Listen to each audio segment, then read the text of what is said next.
Welcome everyone to our show, Two Women Rising Out of the Chrysalis, where we share stories to inspire you with whatever struggles you might be going through in your life. So hopefully our stories today will inspire you and help you out and figuring out whatever it is that you're going through. And I'm Marisa. And I'm Rita. Hi, everyone. And today we have a special guest, Micah, with us, who's going to share her story. And I'm super excited. So Micah, tell us a little bit about your personal story and your struggle and how you overcame that struggle. Thank you, Marisa, and thank you, Rita, for having me today. I'm very, very excited to share my story. And I think it's a story that is going to empower a lot of women out there, because it's a topic that very few hear about or express. So I'm going to share my story about how I overcame menopause. And menopause is huge to me, and I feel that menopause helped me awaken a big desire and my purpose in life. But it was not like that when I went through the struggle. Now I can say it lightly, but it was not like that before.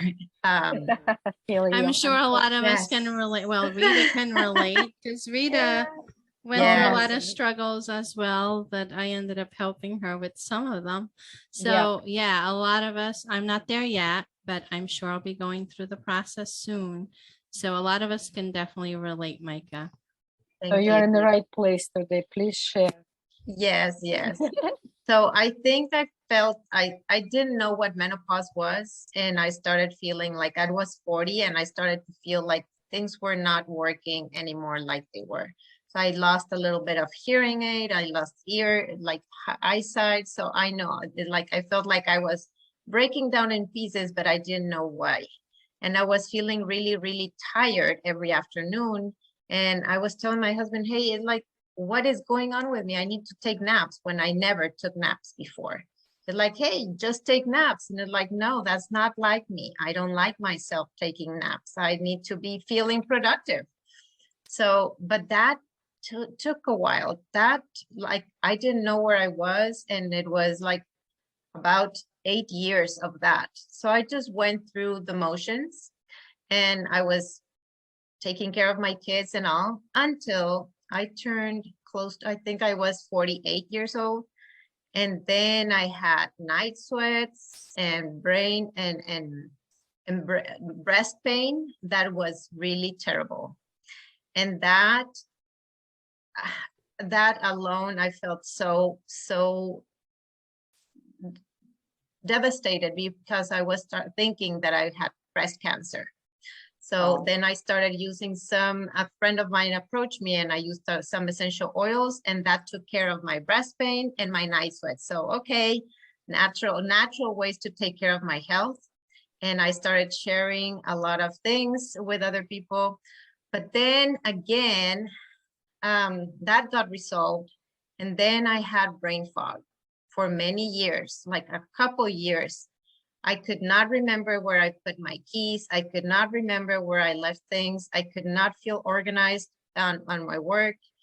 And that gave me another surprising, I was devastated, because I was thinking I was getting Alzheimer's or dementia.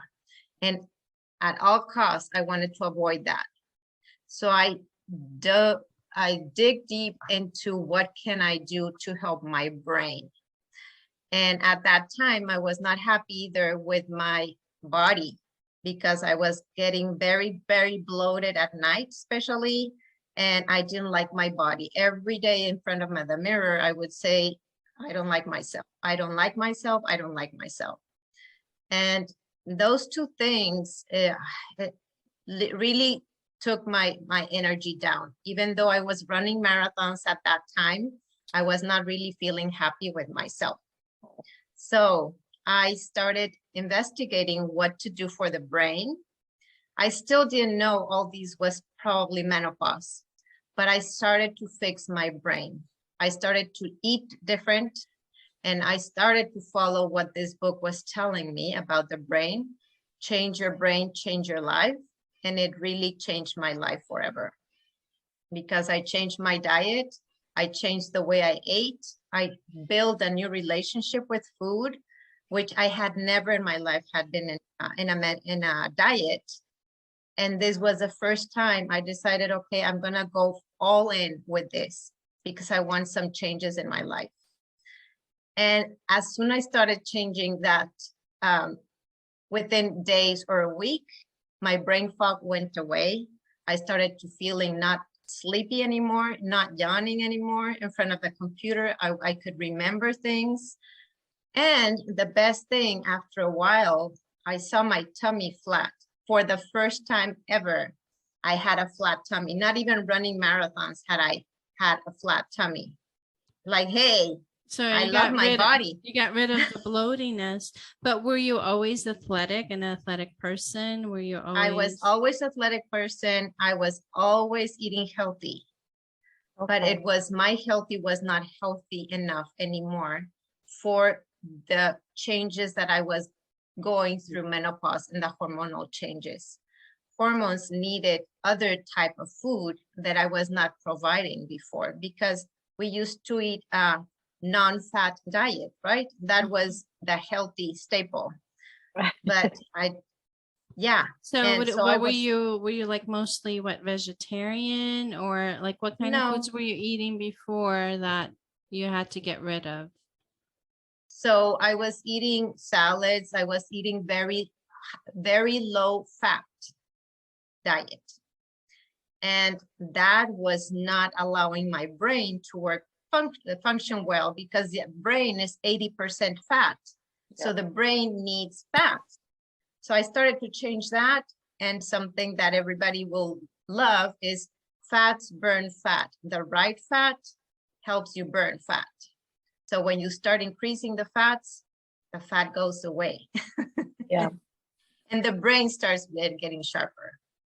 So what kind of healthy fats are you eating that kind of help that? Like what did you change? Thank you. Well, avocado is my number one. Yeah. Avocado is a great healthy fat. All the nuts and seeds are amazing. And butter. I put butter in my coffee. And it's amazing. It's delicious. Butter in your coffee? Butter in my coffee. I've done that for probably 3 years now, and it's like a cappuccino. Oh, what kind of butter is this? I always what kind of butter is this? Kerrygold butter. It needs to be grass-fed. So if you're gonna have healthy fats, they have to be organic and grass-fed. I use olive oil, just a couple spoons, and it's worked very well. Well, olive oil is a very healthy fat, either in your food or eating it. Well, you eat it with a spoon. And yes, that's good. Yeah. And it's actually good for lungs too, because when sometimes people have different problems, and it's good like a moisturizer for your lungs. The olive oil. Yes, olive oil is also great for cardiovascular, and it's great for the brain. It has to be pure and organic as well. So the more pure, the better. Right. So, and it's good for your skin. Yes. Yes. I have today a client, she said, what do you do with your skin? How old are you? And I said, I don't do nothing. I just go and swim in the swimming pool. It's sun, vitamin D. Exactly. So, that's another thing that I went to the doctor and she said, your vitamin D is very low. So I started using reishi mushroom in my coffee too. So my coffee is my superwoman. They call it the bullet coffee. And I put all the nutrition that I need in my coffee. So it's like it's like a kind of a meal. It's like my breakfast. Oh, okay. Oh, I might need that recipe. Yes, I need that recipe for sure. Maca powder, which is great for hormones. I put reishi mushroom. That's my secret recipe, and butter. So that's Micah's wellness secret recipe for to start your morning bright and early, bright and and No foggy brain. with your brain function at 100%. Oh, that's awesome. So you definitely have to share that with us, the recipe. Now, like what other symptoms did you have? I know with working with some clients, they, experience, I know the night sweats, are very Bloating popular. stomach. Yeah, Yeah. same with me. Yes. Oh my gosh, too much. It's like a rain. Especially when you work with the people. Oh my God, it's so shame. But now it's all different for me. I think maybe I go through this, or I'm not sure. But sometimes it's hit me and it just back up. But not like before. But I don't take any pills. I do watch what I'm eating too. So And Food we is the did a best few medicine. sessions. Yeah, food. And we also we did some sessions on those. I know anxiety, right? And depression might occur. right, And migraines, right? Yes. And that is all you're talking, migraines, depression, anxiety, it's all the brain related. So it's lack of nutrition to the brain. So there's nothing wrong with you if you're having anxiety and depression. You're not broken. Your brain is not broken. You're just not having enough nutrition going through your brain in order to help you function well.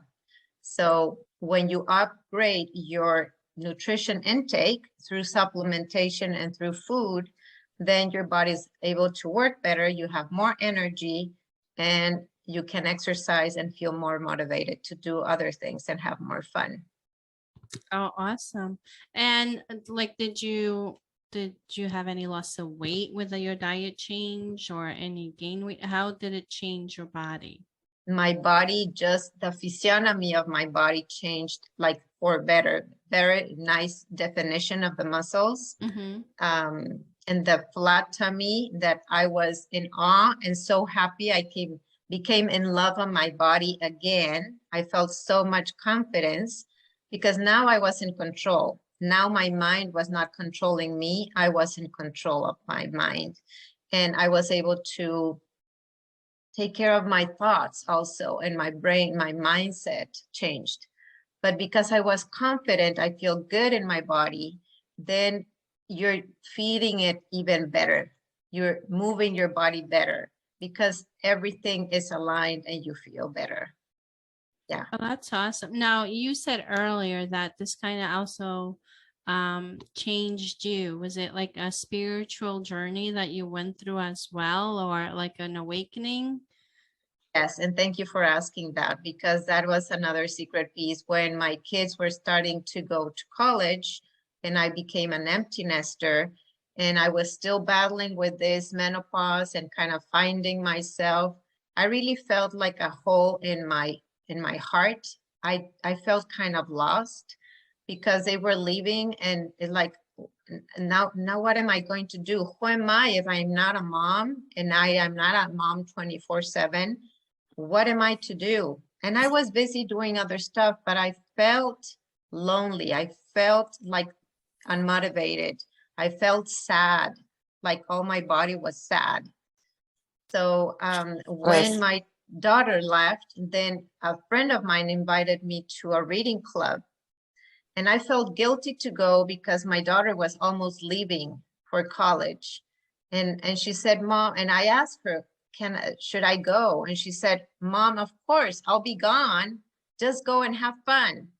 So she gave me like the green light. So I was there and I was so thankful because that was another life-changing experience. I was able to express my emotions and my feelings in a group of women that was so needed for me. I needed to feel understood, loved, without judgment, without criticizing, because my family did not understand the craziness that I was going through. I was not able to express myself because I didn't understand myself. Right. But I was able to express it with friends. And I felt so at home with that. And we were reading the book, The Joy from Gandhi. So it was the perfect moment. And then that became like my second family. I'm still at that reading club and I've been there for 3 years. and I don't miss a month of reading a book with this. I owe this group so much because thanks to that, a friend of mine asked me, Maike, how can I run a marathon? Show me how to run a marathon and what to eat, how to think, how to train. So I trained her, we got together, and I said, this is what I love. So I found my purpose again of helping women, which just came naturally to me. And she now has run 5 or 6 marathons without problem, and she keeps loving the marathons. And I feel so good for that. That awakened for me to go to health coaching so that I could help more women improve their health and wellness and help them with their menopause. Oh, that's I'm wonderful. That's very amazing. thankful for that. Yeah, sometimes, our life purpose, right, comes in mysterious ways. The universe has a unique way of throwing us through a path where everything just lands perfectly, and we end up in the places where we're meant to be, right? It's like guiding Yes. you. Going to that book club was the universe guiding you in the right direction of what you were meant to do going forward. So you Yes, all and came together. That's wonderful. I never run. My muscles is, I think, very atrophy or something. If I'm running, it's like shaking after all. You're not a runner. I'm not a runner either. I'm a walker. I love walking. I'm I go- walking, I'm swimming, and I ride a bike. Oh, that's good. I'm not a And bike rider. also, I go through the, sauna, like sauna, like you go and sweat in there. Mm-hmm. So it's kind of like help too. I don't know how, but mentally, I think it's helped me to go there, sweat in there, and I feel so comfortable because when you are not in a sauna, it's like you're sweating and you don't understand why you're sweating. But when you're in a sauna, it's perfectly like your brain thinks like, you're supposed to sweat. well, But when sweating, yeah. sweating is so important because you need to release the toxins. That's another thing that affects the brain. So people listening is like, it's important to release toxins and not have toxins in the body because that affect the brain and that causes anxiety, depression, which is also linked to autoimmune diseases.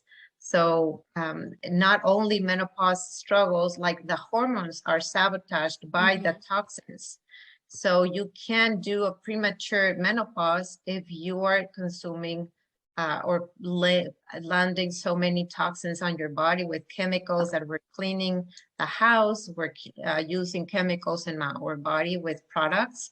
And that's another thing that I released from my home when I started with menopause symptoms. Is like I took away all the chemicals from my house. And that was very, very important. And actually that was, together with the oils, was the first thing that I did out of my house. Yeah, I don't even brush my teeth with a normal toothpaste. No, fluoride. No fluoride. Fluoride is not good for you.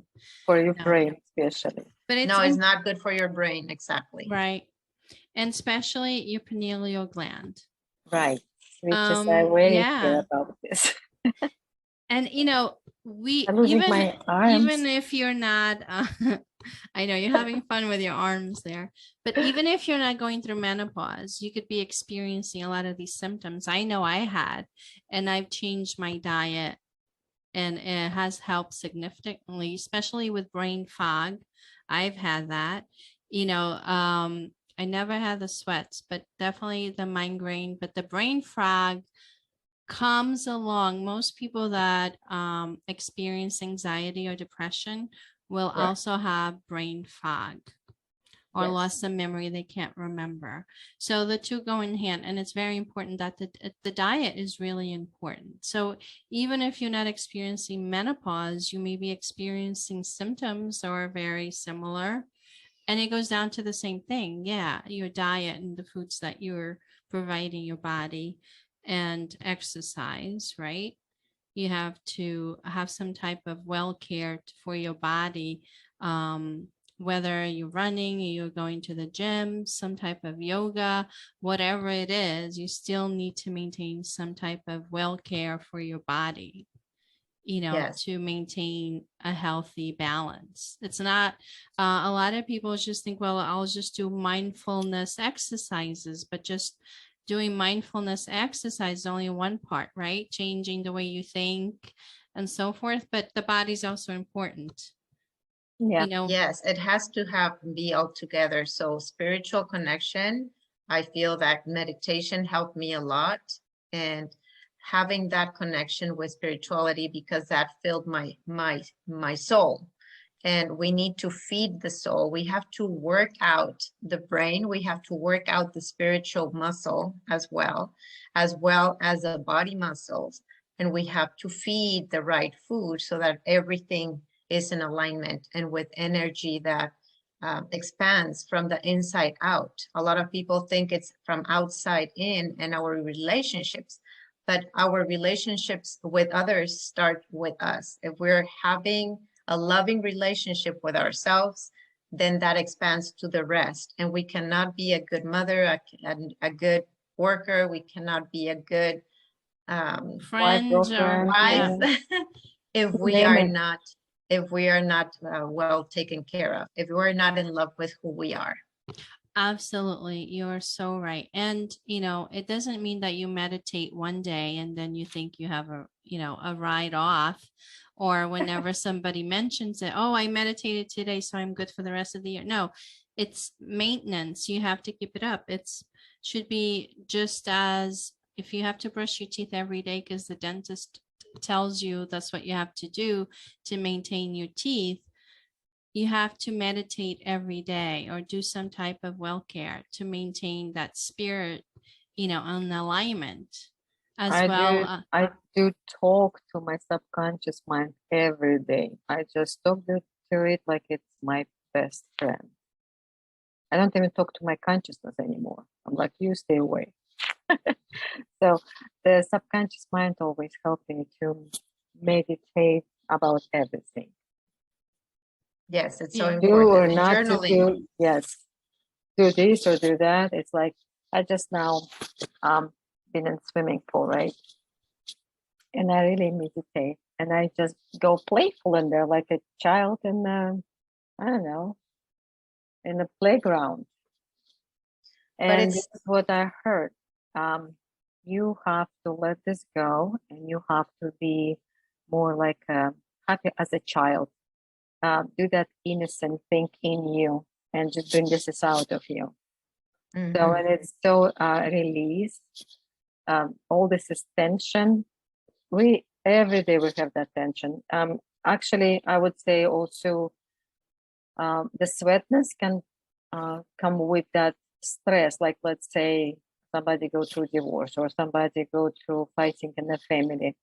That also can cause the sweatness in the body and change the body, and it's all hormones jumping back and up and down. It's very important when you just talk to your body, like what's going on, why you stress out, why you sweating, how old are you? Because my sweating come when I was 38, and I'm like, it's impossible I go to menopause. It's like, what? But I have a bad relationship with the husband, so on that time, and that's why it just nerve system too, it just slap me every day, and it just will be hot. Winter time I will never wear a coat, I will just be in a sweater, and that's it. I'm like, what's going on? Like, why I'm so hot? And I not understand it. But when you learn how to control this, actually in our head we have I don't know how it's called, but it's control our temperature in our body. So what I start to do, I just talk to this thing, and I would say, please be like, I know 36.6, like it's Russian stuff, I think. And I keep saying, just be no more than 92 or 96. How much this in Celsius? I don't remember. I don't remember. The thermostat. Yes, when you check the temperature in your body. Yeah. Yes. So I just keep saying to the brain, the back of my head, just keep the temperature, the whole body must be 36.6. That's it. And I have to repeat this as many times before it's calmed down, and it's listen to you. So you just come into it and it just, okay, I'm overworking. I will cool down if you want me to. And it just listen to you. You just have to talk to your body. Absolutely. And your body will manifest the emotions that you need to deal with, right? So whatever emotions you're holding in your body that you're not dealing with will be manifested through pain in your body, or it will be expressed through your body through whatever, illness, or it could be a headache, sweats, whatever it is. So dealing with the emotional part of you is really important. The emotions that you're suppressing, that you haven't dealt with, because if you don't deal with that part, it will get manifested into symptoms in your body. That's the way the body communicates back to you, saying, hey, you haven't dealt with this, you need to address this. Yes. So that's very important. May I share an example of a client this morning that I Sure. with her? So she came to me 3 weeks ago and she had the worst asthma and she could not even breathe. And she's in her 60s, and she said, I don't know, I've been dealing with this for 3 months. So we started working. She changed some of her diet. She did a little bit of self-care, but most of all was her brain set. And we started talking about her relationships with when she was a child and she had been molested, and she spoke about this. When she was able to express, she opened herself to receiving more love, and she started taking better care of herself. Today, she took her coaching session from the beach without any cough, feeling amazing, and thanking me because in 3 weeks she was like gone, like she was on another she was free sphere. Right, she was free of pain, free of somatic. Her body was telling her, you need to calm down, and she was highly stressed and taking care of too many people, and she was not taking care of herself. Yeah, absolutely. That, will happen. So if you're out there not dealing with your emotions, not dealing with past trauma, whatever experiences that you have gone through as a child or even adulthood that you're just suppressing, it will be manifested in your body. So it's important that we deal with our emotions. And then, the words that we're saying to ourselves, or what kind of communication are we giving to ourselves? What are the words we're feeding to our consciousness and our subconscious? Because that is very important too. So if the whole day you're going about saying I'm miserable, then you're always going to be miserable. I'm in pain, and I was in Europe recently, and I was in one town, and they were all older. And, I would go and walk to the store, and I would say hi, and everybody was complaining. Oh, I have a pain in my leg. And the other person, I have a pain in my, and they got into the habit of just gathering at the store and just complaining about their pain. So they kind of like, this is a community of people that there's just finding pain everywhere. And now they're relating to each other because they all have the pain. So the more they talk about it, the more pain they have. So it's important we change that conversation with ourselves. Vocabulary, I would say. Yeah. For yourself. Absolutely. I have a client. I said, oh, you're so beautiful. And she said, nah, I'm fat. I'm this. I'm like, oh. I said, you have very bad vocabulary for yourself. How about you start to say to yourself, I'm beautiful. She said, I have to work on this. I said, yes, please do. Because you're beautiful. She said, no, I have menopause. I said, don't we all? Like, in this age, and she just grabbed her stomach and pinch on it. And I said, you just have to change everything in your life. And she even agreed to come over and do hypnosis. So, oh, that's good. Yeah. Well, I hope today's story, and thank you, Micah, for coming on our show and sharing your beautiful story. It's a wonderful story, and I'm grateful that you're on this path of helping other people. And I hope your story will change somebody out there that are listening. I'll have links on how to reach Micah or myself or Rita if you need to book a session. Now, Micah, just tell a little bit about what you do right now. Yes, I have a program that it's called the Better Feeling Women. It's the I have my method is called the M&M method for the Better Feeling Women. It's a 90-day program, and the adventure starts with a discovery call, a discovery conversation. That this call is just for me to know more about the person's needs and see if this program is the right fit for them and they are the right fit for me. So if you want to book a conversation, it's a free discovery call, and you can look it up in my website, and you can connect with me right there. You can book that call with me. Wonderful. We'll have the link right below the video. So thank you for watching. Until next week, for Marisa and Rita and Micah, we'll see you next time with love and light. Bye, everyone. Thank you. Thank you. Bye. Bye.